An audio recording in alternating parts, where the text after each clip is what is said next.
I was in the Marines. I did a tour in Fallujah in 2004. So. Thank you. For what? For the tour. Oh, well, I didn't do it for you.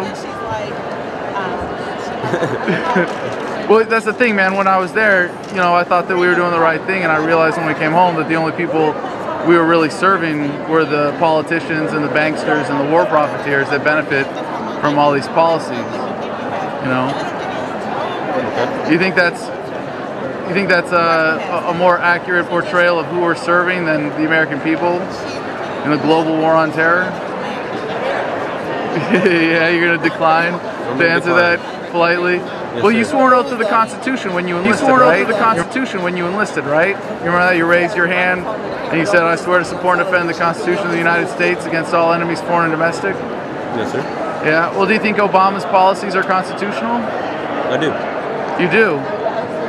What do you think is constitutional about working on taking away Americans' rights to own firearms? Isn't that a violation of the Second Amendment? He hasn't done that though. That's not true. On Wednesday, he just passed signed a bunch of executive actions to work towards doing that. You don't have a problem with that? What about ordering troops overseas without congressional approval and the standard declaration of war, as per the Constitution? I don't know anything about that. You don't know anything about it? Nope.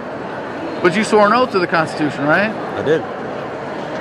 What part of that authorizes the president to start a war without congressional approval? He's not the first president to have done that, by the way. Just letting you know. So we are asking people who have taken the oath to the Constitution to learn what it means and follow it, and actually only follow orders that are in line with the Constitution. So if the president orders something like gun confiscation, like during Hurricane Katrina, there were National Guard troops asked to take away guns. But would you do that? Would you follow those orders?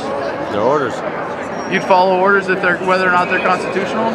I have to. So, well, that's not true, actually. If they're unconstitutional orders, you know what you have to do, right? You have to disobey them. If they're constitutional, they're lawful. But if they're unconstitutional, they're unlawful orders. And it's a crime to obey those orders.